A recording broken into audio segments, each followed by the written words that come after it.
Well. Over the years, there's been a lot of anticipation for Monday Night Raw, for big appearances, big matches.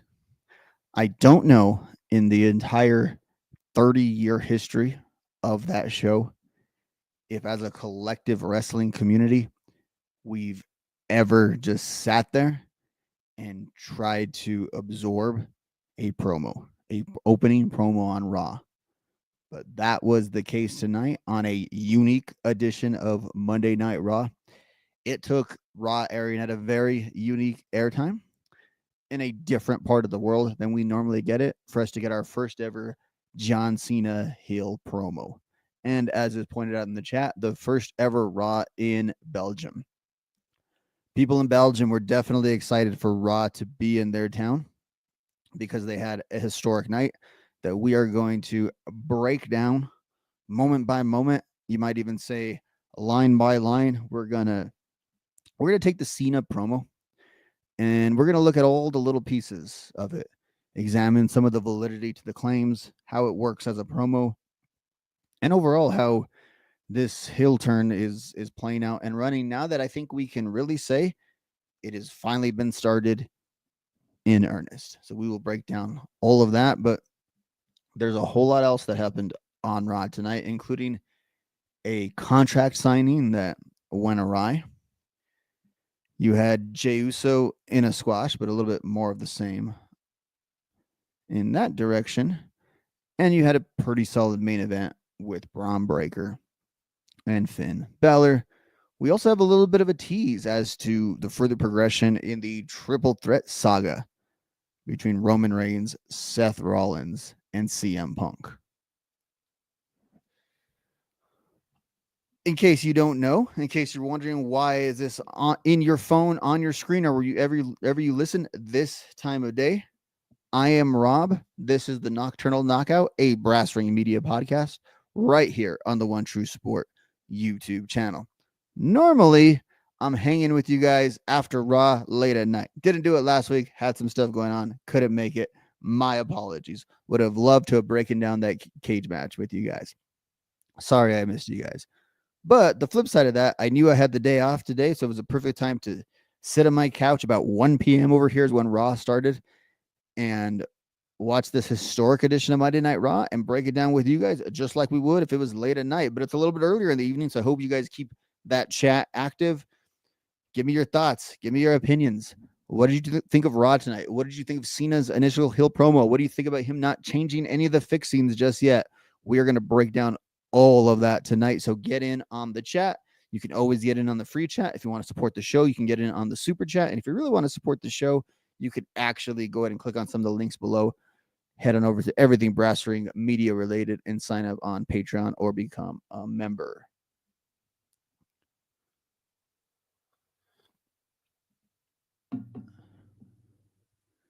You guys have plenty of thoughts right now in the chat. A little bit polarizing so far, it seems like, in terms of the promo and the execution of it. Yeah, I'm glad we're able to cancel the APB as well.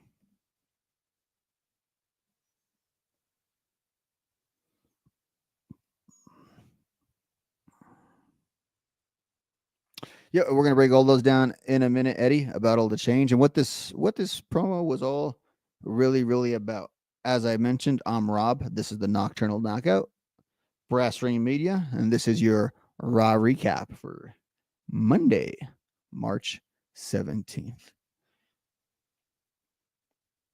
I'm trying to think of another Raw, the Raw specifically, that was this anticipated for one specific promo. I mean, there's been some big Raw matches. There's been some big returns, I guess, that we have wanted to see. But in terms of actually what's going to be said in a promo, it's been a while, I think, since there was this level of anticipation for a specific promo just like this. And it's not a business, I think, anymore where we look forward to these specific promos. Even on Raw on regular weeks, it's usually about the major match. And then Um, the promos has been a bit of a lost art in modern wrestling, and not something that the show is as much focused on. But if anyone can be gifted the responsibility of carrying a major segment on the microphone, obviously it's a guy like John Cena. However, as we know tonight, John Cena has been put in a role that he's never ever been put in, the lead heel on a major wrestling show. Even when you talk about past heel runs of John Cena, he was not a main eventer. He was not in this position in any way. So, like I mentioned, this felt like the biggest anticipation of a Raw promo maybe ever. The last time I could think of that I really felt this level of anticipation was when we knew we were going to get Bret Hart in the middle of a Raw ring. But that's a little bit different even than this, because this is all obviously character driven, and we can see the reactions as such. So for years, I think we've heard the really sound logic that just turning Cena heel was not a simple fix to his mixed reactions. In theory, if you were to turn him, the guys that were booing him would have just started cheering, and the kids that were cheering him would start booing him. So we would still have the same polarized reaction. It would just be in the other direction. I think that gets a little bit missed in the recaps of the Cena heel character.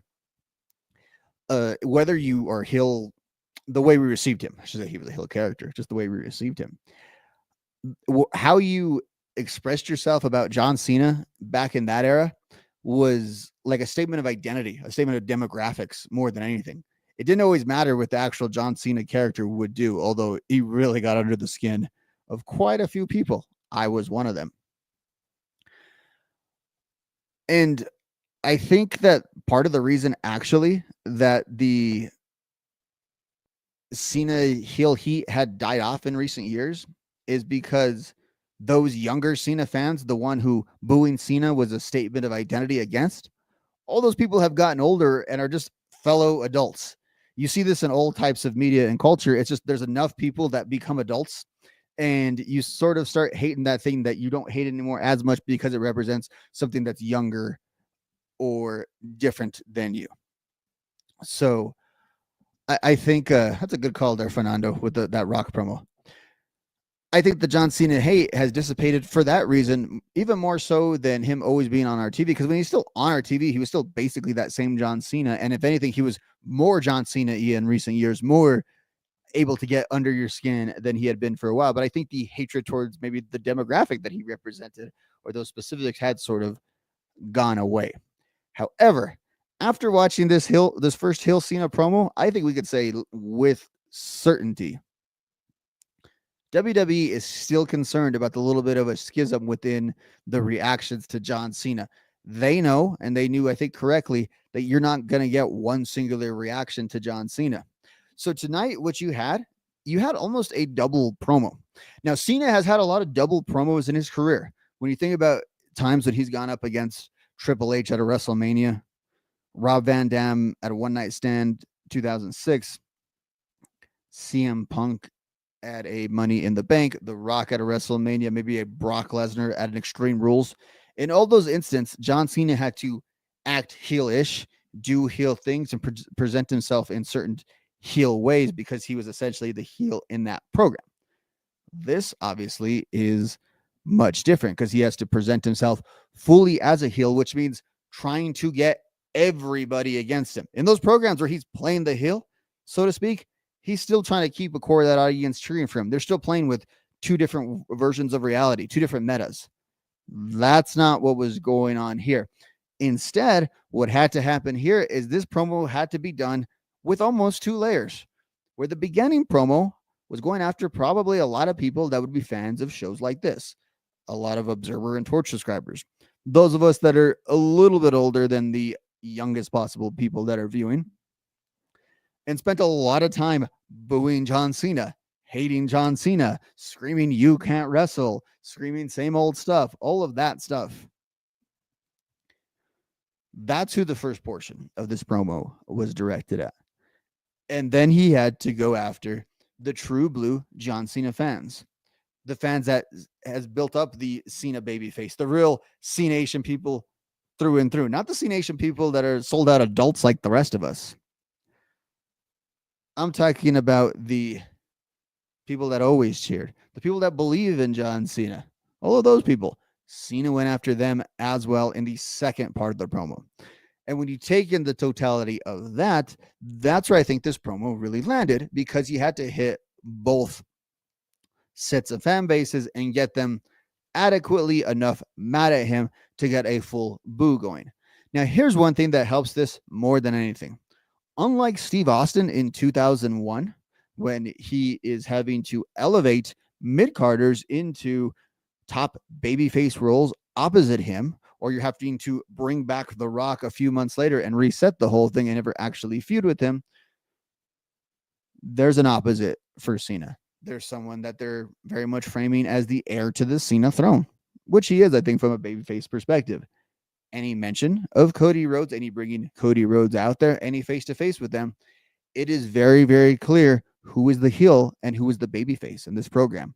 And if your goal is to build a major WrestleMania match, getting the babyface super cheered, super over, getting the babyface cheered and over, getting the heel booed, hated. Those are the things you want to do. They did that on this night because they have enough pieces in place. Now, I got to say, another reason why this worked is because it's divorced from anything involving The Rock, the Bloodline, or any of that nonsense. This was Cena healing on the fans in a very specific way. John Cena has a very specific relationship with the fans. So if he was going to turn heel, he was going to have to do it his way. Roman Reigns couldn't do this. Roman Reigns didn't have fans around to turn heel on, so Roman Reigns just had to become the best heel he could. That was not the case here. Cena has to work to get himself booed, and he has to work to sell all of this. And all that Rock stuff just kind of clouds everything. All the Salad of Your Soul, all the Bloodline, all the Final Boss, all that stuff's pretty good. It's pretty entertaining. And I've been on this microphone enough times praising that stuff. But this was divorced from all of that. And it was just a heel versus a face, and it absolutely worked for what it was supposed to be in that context. Now, you guys have lots of opinions. Get them in. Let's go down some of the specifics of the promo. E is saying Cena told no lies. Well, let's evaluate some of those lies.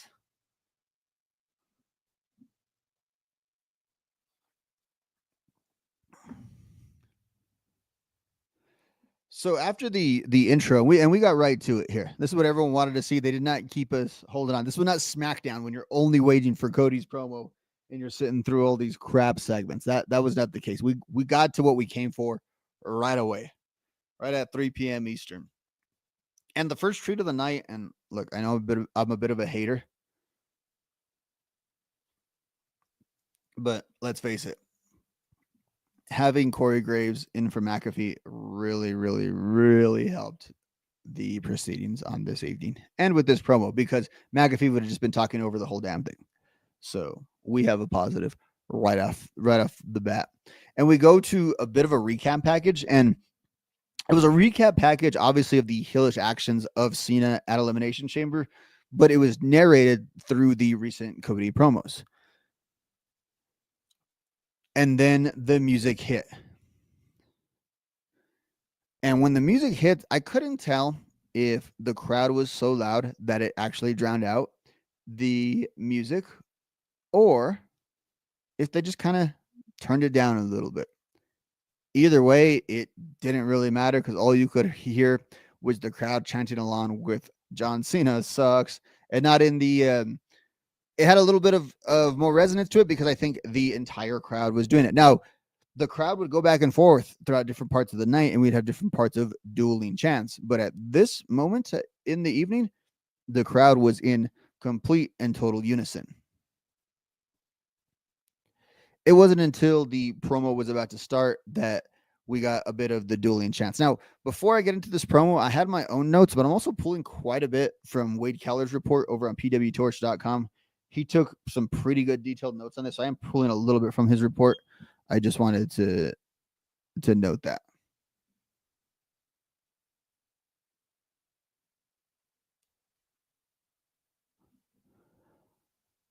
All right. Now, it started out with Cena getting cut off when he was going into this little thing that when someone is properly grounded in life, they shouldn't have to look outside themselves for approval, and that just led into this big boo section where Cena kind of did his thing where he's anticipating, he's just letting the crowd go, and he keeps saying that you're going to make this easy for me. You're making this easy for me.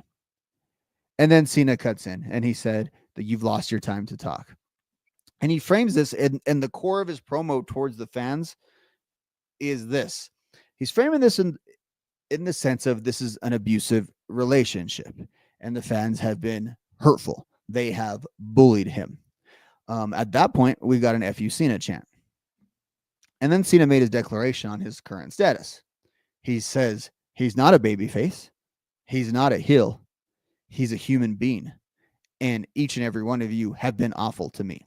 Now, at this point, it stood out to me, and I think it was very clear to everyone else that this is, yes, a heel Cena, but it is nonetheless a John Cena. This is not some 2.0 prototype. This is not Thugonomics John Cena. This isn't any of that. This is current John Cena dressed in the John Cena garb with the John Cena hat, speaking in the John Cena cadence. To the point that I'll be honest with you, when he started with this promo, he was almost saying it in that jokey John Cena cadence way where I could have seen this really getting away from him.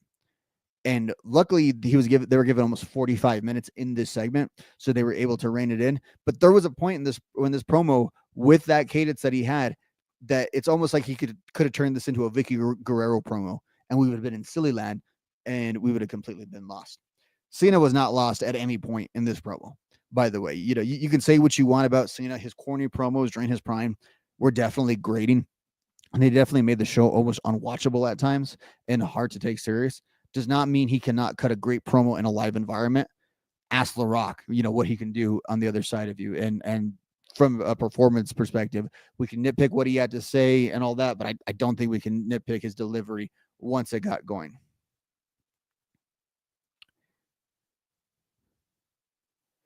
And then he said in his final moments, he could have walked away.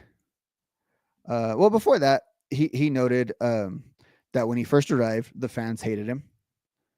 And then he started to win a lot, and the fans continued to hate him. So weaving in a little bit of the kayfabe and the reality kind of on the initial heat that he got, and then the heat he got from his push. So I think, all that is fine. And it doesn't go into the, I was Vince McMahon's choice, or that you guys wanted Daniel Bryan, or none of that stuff. It's just like, I want a lot of matches and you still didn't respect me.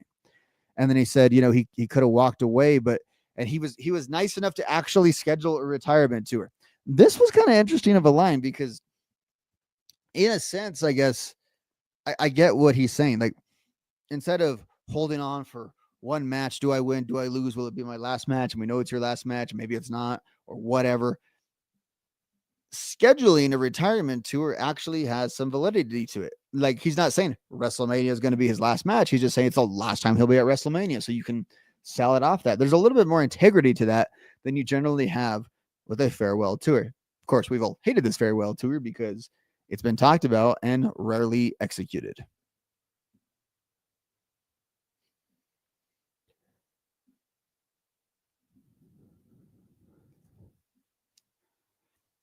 He blamed the fans for ruining his retirement tour.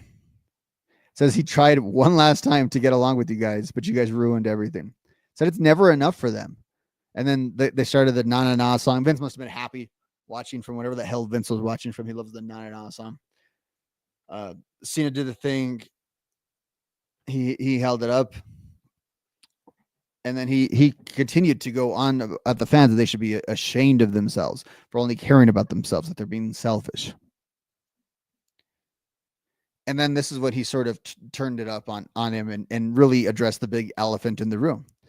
He said fans just wanted to know what they're going to get from him. And here was his direct quote. You get what you've earned, and what you've earned is nothing. You don't get new clothes or new music.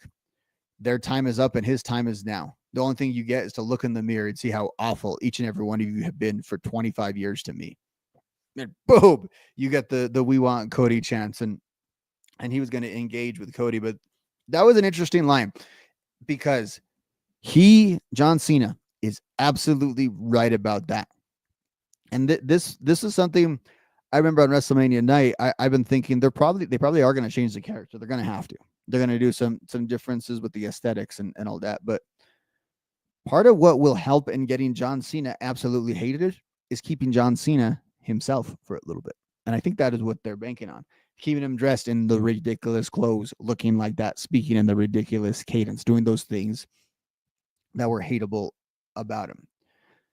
When you think about it, all of those things, those little adjustments to the character, changing his aesthetic, changing his demeanor, that's all the things that the hardcore fans that have been booing him have been asking for years. That's what they've been asking for. Why would you give that to them?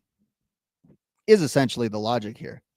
And I think it rings true. Now, there is going to be a transformation, and I think they addressed it later on in the promo where exactly that transformation is going to take place.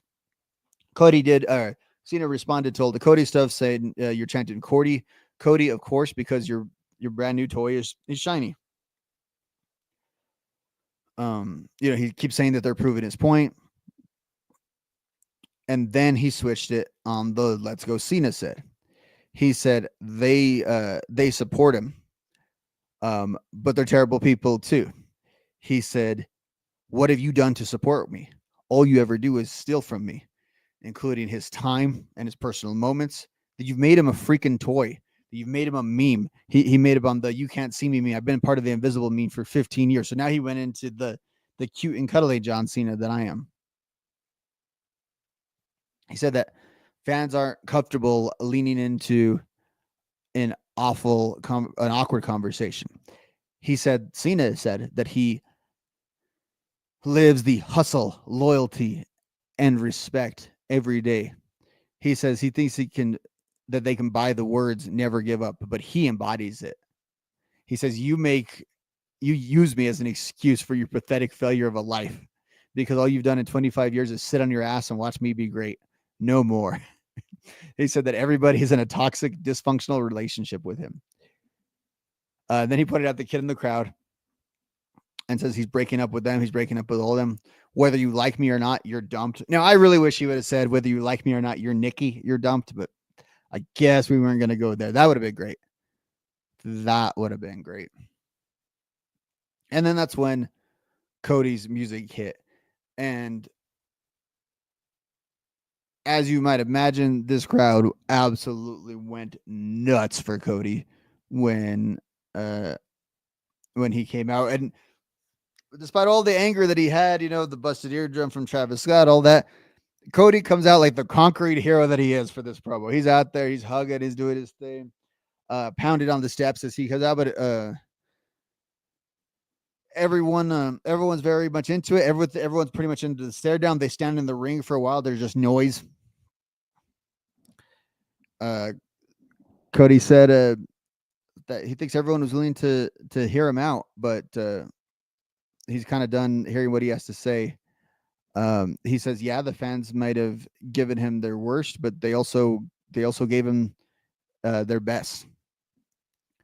And they did it not because, for any other reason other than that he was special. And then there was the part where Cena was going to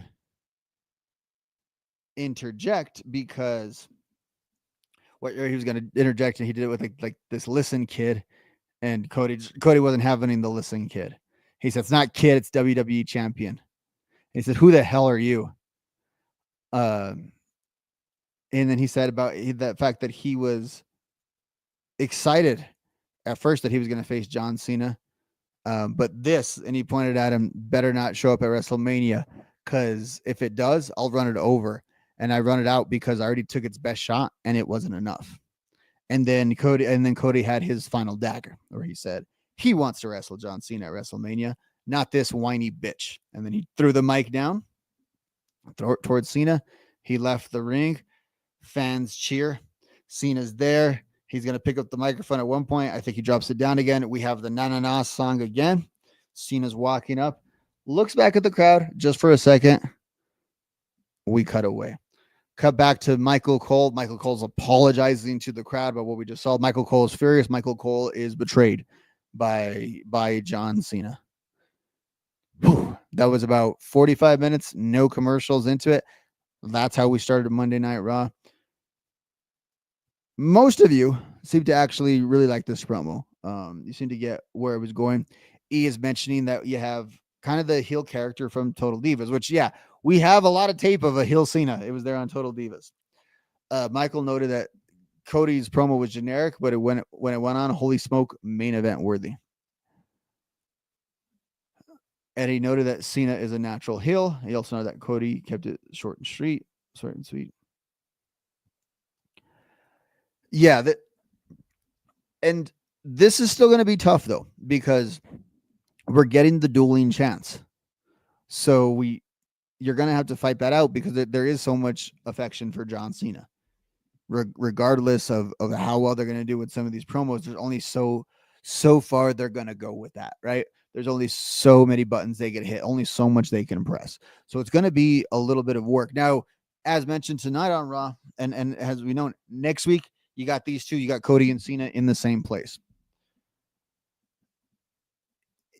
The Cena, the promo did a few things. It established the version of John Cena that we have right now. It also established this one kind of contention that Cody has with him, that this isn't even the real authentic John Cena. And I'm not exactly looking for the old Stone Cold, but I think part of what Cody, I guess, is to bring out in Cena is a bit of this character change. And they put that out there. Again, did not address The Rock, the bloodline, the selling of your soul. None of that. None of that was out there. None of that was addressed. Nothing that extraneous from that was put into play. We have Cena's rationale. And here's the thing, though. We talked about his juxtaposition with Cody. They didn't lean into the WrestleMania 17 desperation angle so much. And we'll see if they go there. And I've been thinking about this ever since the heel turn went down, and why there's a little bit of this contrast there. If you take it back to, say, WrestleMania 17, in the course of that match, we don't remember this as much because of the way it was received, but Vince McMahon helps Triple H helps Steve Austin win the match, throws the chair towards him, helps him out, gives him actually the unfair advantage. Other than, maybe not being the most magnanimous babyface in the world, there is still nothing that really leads you to say that John Cena did anything nefarious to earn his title shot. So it pokes a little bit of a hole in the desperation narrative that would be a little bit more analogous to WrestleMania 17. At that point, it was the storyline was that the desperation of believing that his time had passed, that The Rock had surpassed him, Stone Cold Steve Austin had to sell his soul to sate himself in Vince McMahon. This heel turn has logic that's obviously a little more analogous to Bash at the Beach in 1996. Now, I would say there's a little bit of a nuance difference in that. I think the nuance there was that Hulk Hogan was always a sellout, and he always did it for the money, and he always did it for the little kids. Yeah, there was some implication that the WCW crowd never really liked him. This is a little bit different. This rationale for the heel turn is that no matter what a fool John Cena has done, it's never been good enough. And so he no longer needs the fans. That is the direction they are going to go with for this rationale. It's different also than, say, Hollywood Rock, which his short heel run was that the fans booed him because he went away from Hollywood, so he embraced being that person because he no longer needs the fans. This is going to have to be personal towards the fans, though, I think, all the way through. I know there was a comment earlier in the chat that they don't want the same generic on the fans promo, and I see what you're saying. And as I mentioned earlier, I believe the Roman Reigns turn worked so well because it was devoid of all of that. But there's just simply no way you can go through with a Cena heel turn and not make it about the fans, because the fans and John Cena, that interaction between the two, it is so much a part of the character. Why does it matter that he's not a babyface anymore? With all that said, you don't have to go too meta with it.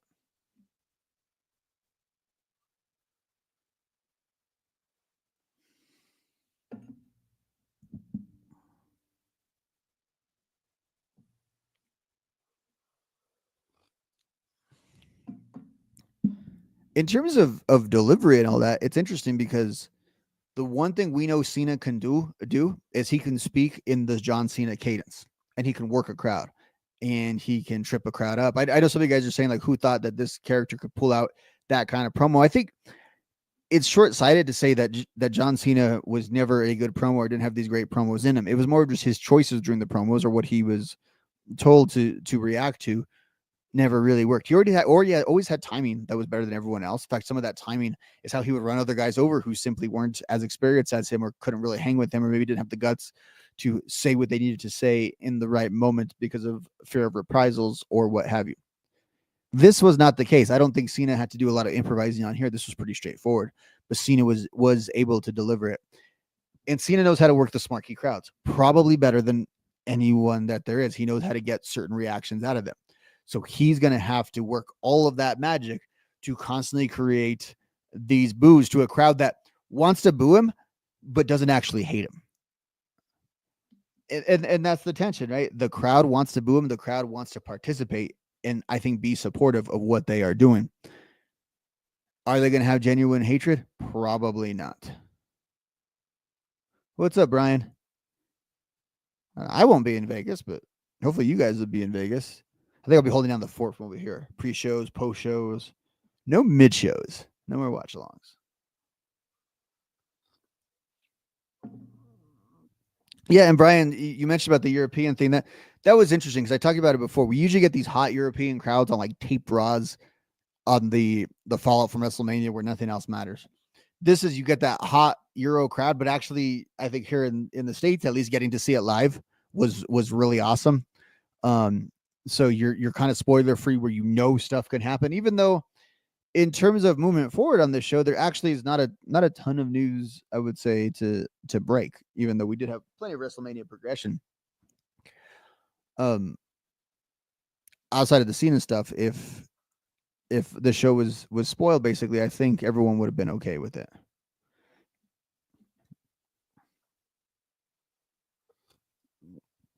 All right, let's break down non-Cena stuff on this show because I got to say that was pretty much the end of the Cena segment. The Cena stuff was all fully contained within that segment. We did not go back out. There was no thread through the rest of the show. There was no fallout after. That was that for that first big quadrant of the show. And then we went on to the first match of the night, which happened to be Penta versus Kaiser in a no-holds-barred match. These two beat the hell out of each other, as you might imagine, and the crowd was way into these guys beating the hell out of each other. Eventually, Kaiser had Penta in the corner with the chair on his neck, but Penta reversed it, and he had the chair and had Penta begging off. Penta got the chair, got the driver, got the win. Good match. I'm ready for these guys to move on, which was definitely the implication after the fact, because this has pretty much been the Pete Dunne, Kaiser, a little bit of that Gable interlude. That's what Pentagon's been. Luckily, Pentagon still stays getting these major reactions, and you knew we were in for something because it was interview time with Penta right after. So Penta's gonna take a long time to get to his point, but he's gonna give an impassioned promo. Kathy Kelly was there, thanked the fans, got the big cherry. But it was a little hard to understand at first, but he said the Intercontinental Champion chip would be next for him. We'll talk about that when we're done breaking down Raw, but keep that in mind. Do we believe Cody wins at Mania? Because I think that'll be the last question to answer.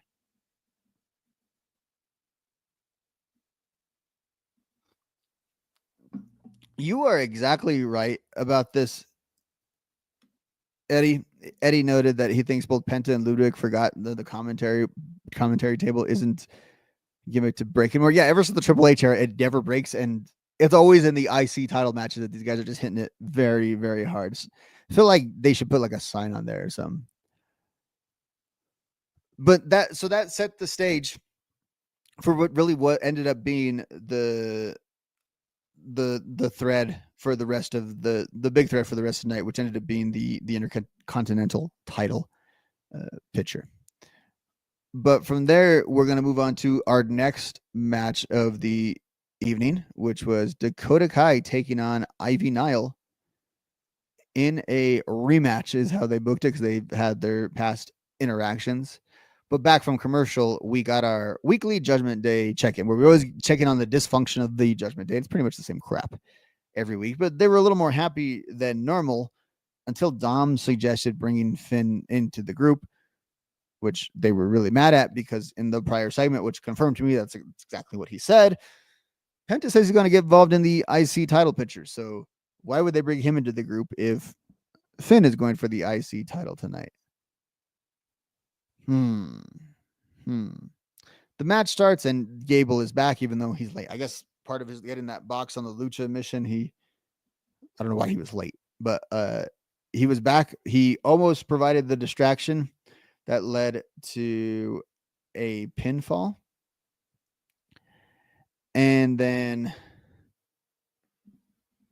it was the other way around because Mysterio and Dragon Lee came out. They took care of the Creed brothers, and then they chased out Gable. And then Dakota won with her kick. And that was that. And it was a fairly short segment.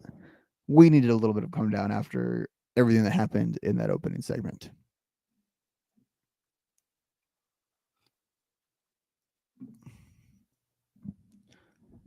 After that, we got the advertisement for the contract signing for the women's title match between Io Sky and Bianca Belair.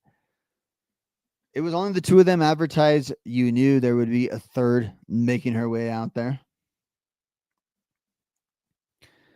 Adam Pearce was out there with both ladies. Io said nobody will disrespect her again because she's the women's world champion. After WrestleMania, she will be the champion. She signs. Bianca says she respects Io, but she let some of those slights slide last week. Signed, sold, and delivered. Adam Pearce thanks them for their professionalism. He's just trying to get them out there as quickly as possible. And then Rhea's music hits. This leads to an argument between Rhea and Bianca. Io tries to get involved. Both ladies end up powerbombed on a table that doesn't break in the middle of the ring as well. And Rhea Ripley runs off with the contract. Adam Pearce is running after her. Madness ensuing there. So she interrupts the contract signing. More on that later in the night.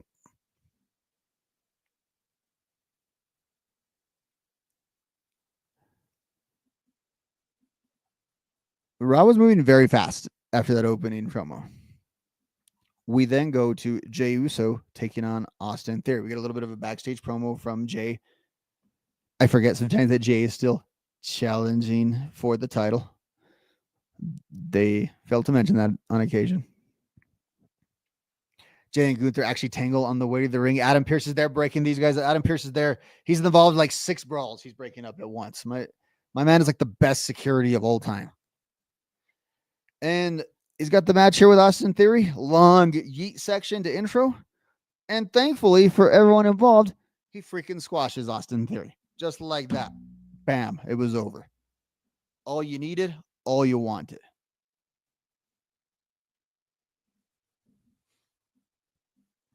But then Gunther, of course, shows up to beat up Jey. Jey eventually grabs the belt from Gunther and is holding it on the top.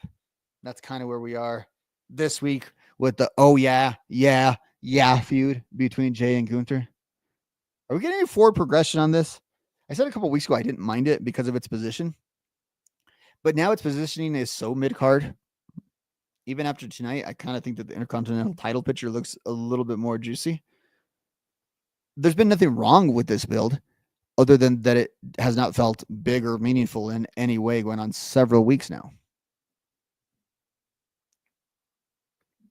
Also, the way they are building it, I'm not at all convinced that Jey's walking out of there with the title. In fact, if anything, I think they're setting it up that he doesn't. That's my early prediction right now.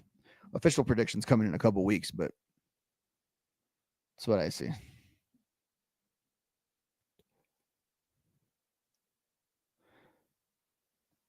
Backstage, Rhea and Pearce continuing to argue. And Bianca jumps Rhea. Io gets involved, all 3 of them again. Pearce then separates them, gets them apart. And on and on and on, and is arguing with Rhea. I got to say, and I've said this for a while, I cannot stand the booking of this division right now. Ever since Rhea got that belt off of Liv, this has just been dog crap. Io's been great. Bianca's had her moments. Rhea has been totally useless in this division.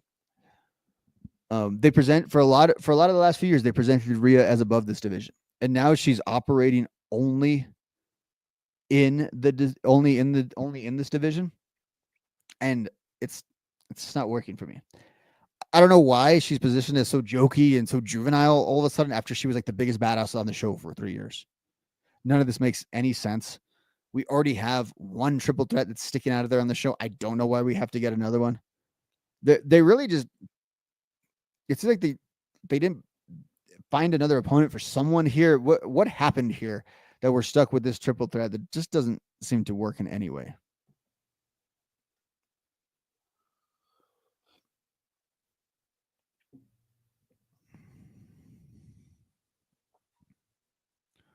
From there, we have Ray and Dragon Lee versus the Creed brothers. Ray and Dragon Lee, of course, the LWO, get a very quick win over on this one.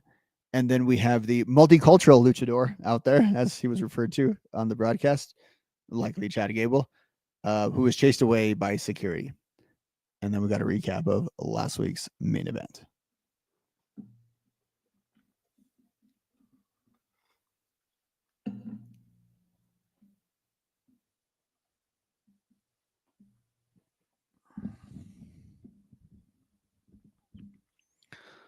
Seth Rollins is out for a promo. How do you guys feel when you hear those sentiments uttered?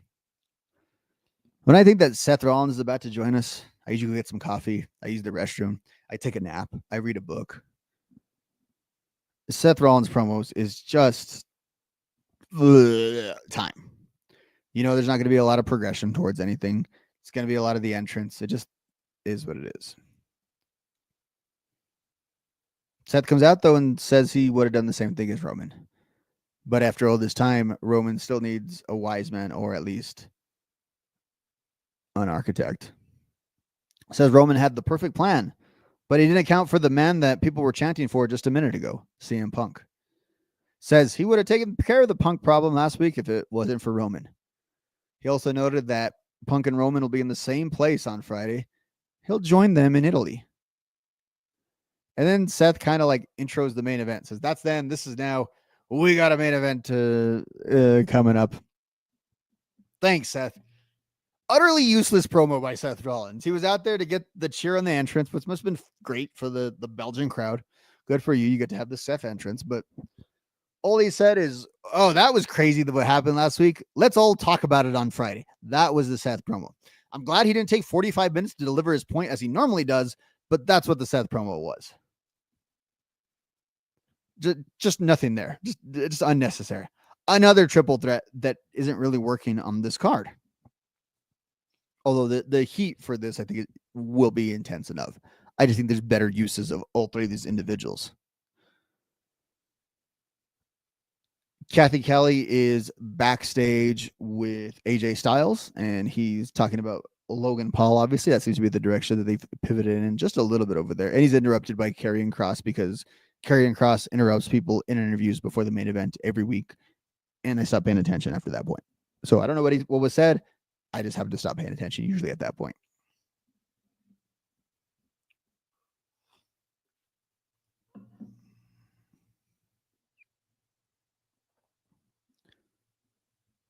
From there, we have our main event, which Raw did end a little bit earlier than on the 2.5 hour long mark that we've been used to.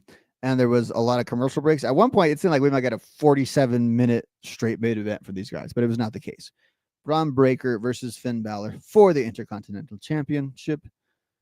And right on the way out, before we even cut to commercial, you had Braun Breaker walking back with his title, staring at Penta. Penta, of course, calling his shot earlier in the night.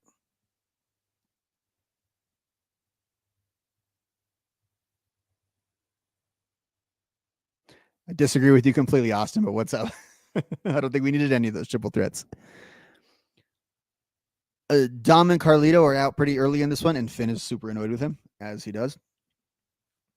Braun just got the straightforward victory here with after a spear. As someone mentioned in the comments, I think it was Michael, that it was like a house show. And yeah, it was kind of a house show main event. It very much was. Nothing wrong with it, of course, but nothing to it. It was a nice showcase for Braun Breaker. He had the cool spot into the table where he jumped off and like beheaded him on the table thing. That was very cool. Braun Breaker matches are awesome because of the spectacle that they are. And he wins with a pretty straightforward spear. But Penta comes out to assist for a little bit because the Judgment Day is about to attack, and Penta helps him clear house. Penta picks up the IC title. Picking up titles was a big thing on this night. Penta picks up the IC title, hands it back to Braun Breaker. We went off the air, and I came on to talk to you guys. That was Raw. Took me 46 minutes to recap. Slightly less time than that opening promo. But looking back on this show was that opening promo. And then not a whole lot else. There you go, Eddie. There you go. Eddie found a cure. No, he didn't raise it, but he picked it up. He was still grabbing the title.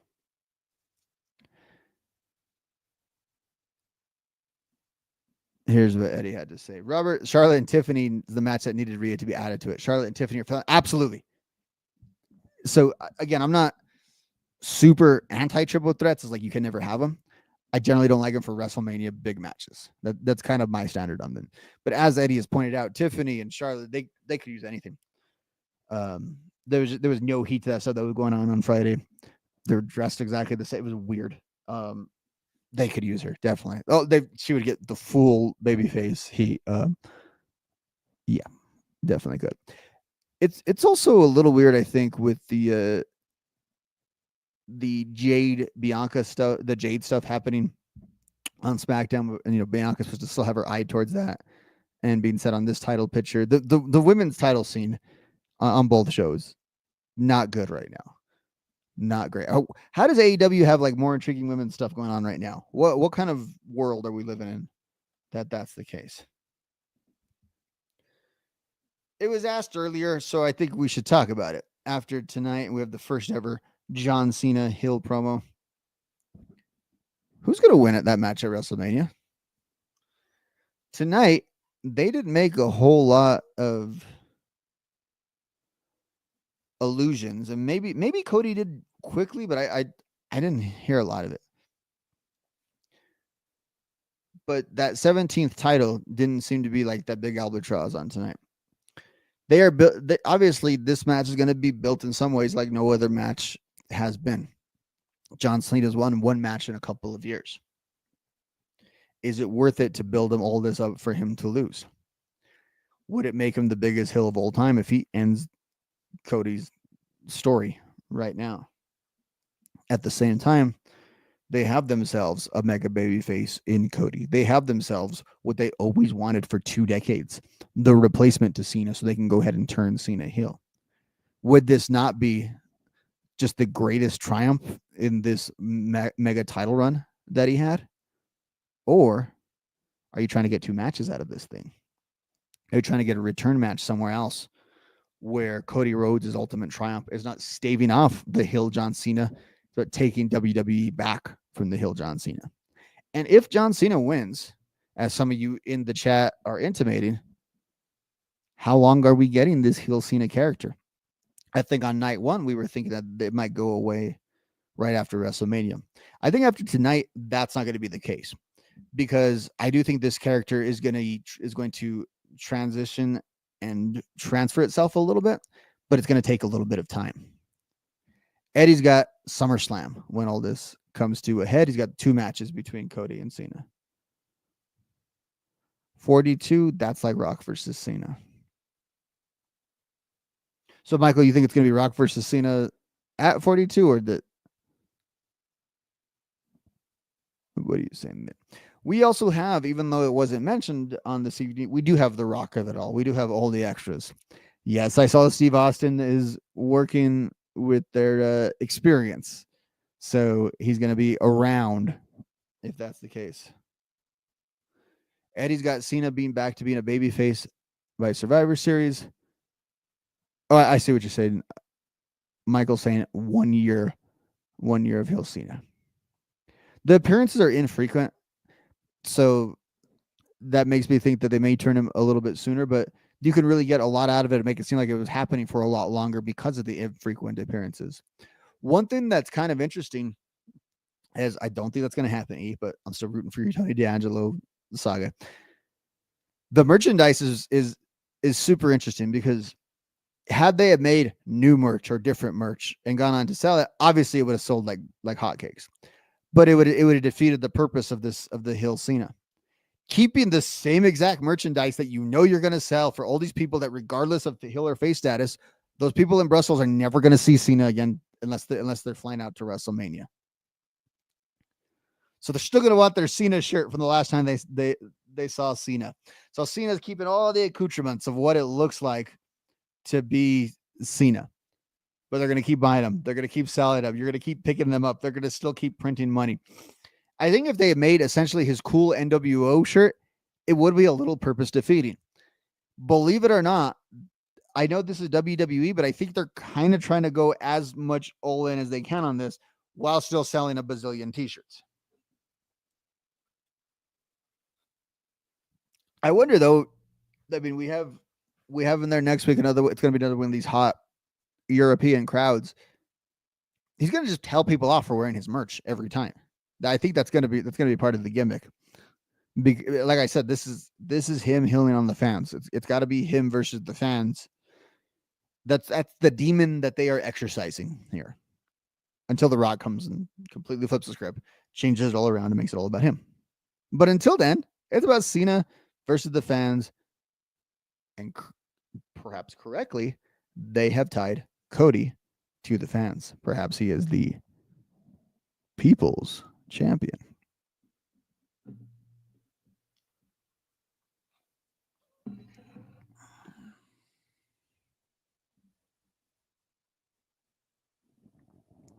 European Weekly too. And then they're in London, right? 2 weeks from now, right? We're on a 3-week stretch of Raws from across the pond. And then the last two before WrestleMania, I believe, are stateside. So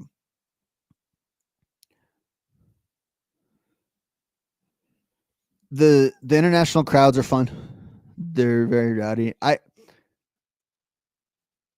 Are the Raw tag titles even ever on Raw anymore? I know they've had the whole series recently. I don't know, E. I don't really know.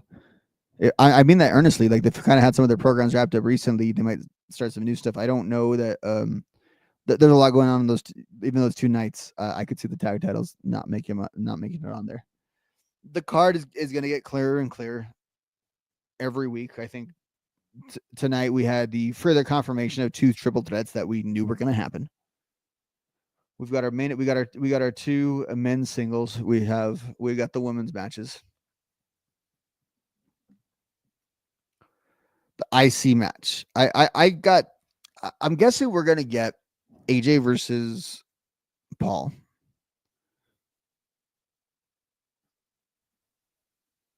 Are we getting Penta versus Braun, or is there going to be a heel involved?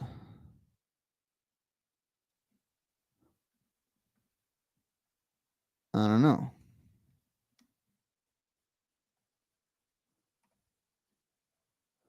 Let's see what's on the advertised card. This is always a fun exercise when we're done breaking down Raw. And then are we going to get Dom versus Finn? I think Dom versus the Judgment Day is a story that has more to it, but just don't know if there's a lot of desire to actually see that. Like the Judgment Day segments are so lo-fi every week that I wonder if it's almost purpose defeating.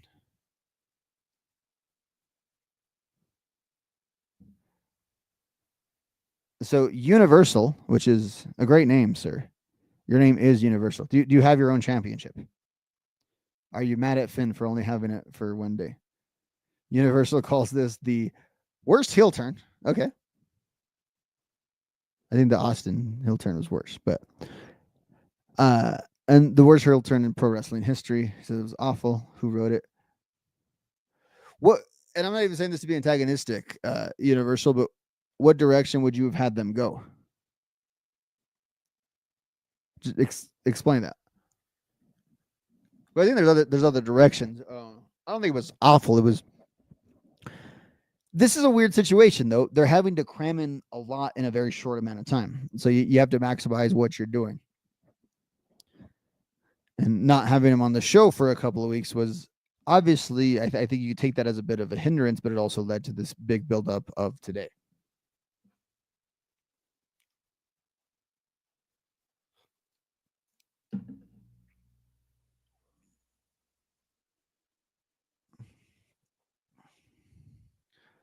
Does that get Mike? Does that get a babyface reaction with Finn just kicking Dom out?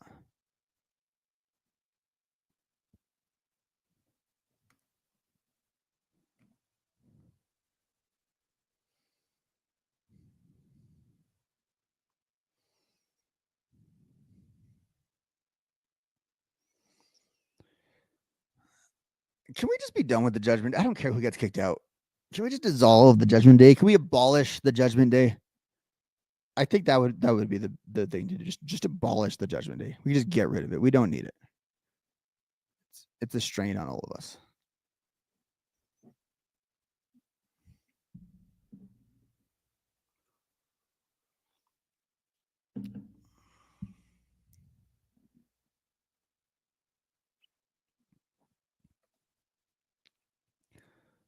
Check the old social media to figure out any fallout.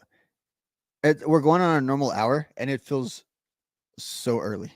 It feels like we haven't talked about anything, and yet we've talked about our normal hour's worth of Raw. It just feels like it went so quick. Does Carlito do anything of value for the Judgment Day? Why do they keep him around? I can't understand that from a purely kayfabe perspective.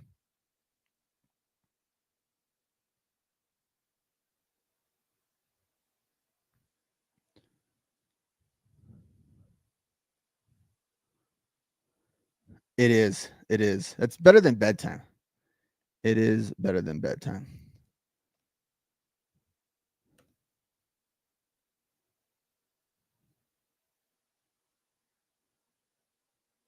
Oh, what happened with Austin Theory when we went off?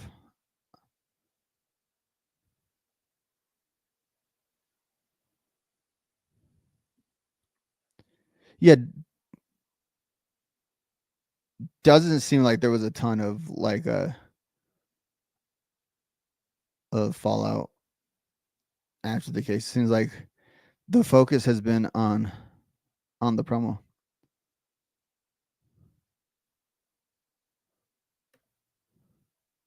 Absolutely.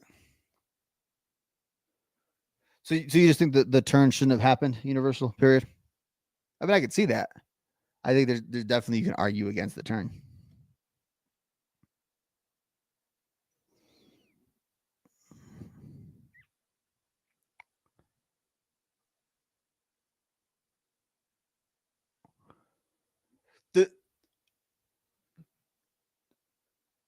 The thing about turning after WrestleMania is I think the meat of John Cena being around in this run is this build up to WrestleMania. So I think you would want to get a whole lot out of that. And honestly, you needed a heel in that program because that program would have just been so dull with the two of them as baby faces, or if we were trying to see if Cody was going to slowly turn heel or how that was going to play out. I don't think any of that would have worked nowhere near as well if you didn't do it right away. I'm going to say Cena does win at WrestleMania. That's my pick for this week. I'm going to leave you off on that cliffhanger. Let's all go and have dinner, guys. John Cena is a heel. And as Tony Schiavone once said, he can go to hell. Have a good night, guys.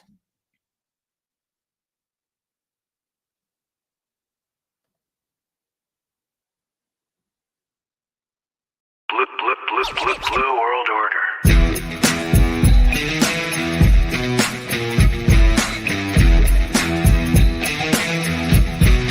Blue World Order. This episode of Mind of the Meanie is hosted and executively produced by the Blue Meanie and Adam Barnard. It was mixed and engineered by Carl Pinnell. Additional narration is provided by the executive voice, Sam Krebs. That's me. Our intro music was performed by the Swamp Candles. Our outro music was performed by Chikara. Additional musical accompaniment is performed by Enrichment. Follow us on Instagram and Twitter, or X or whatever, at Mind of the Meanie, and become part of the Pod Squad by going to patreon.com/Mind of the Meanie. Find our entire show archive at mindofthemeanie.com. This has been a Butts Carlton media production. Butts Carlton, proprietor. Blue World Order.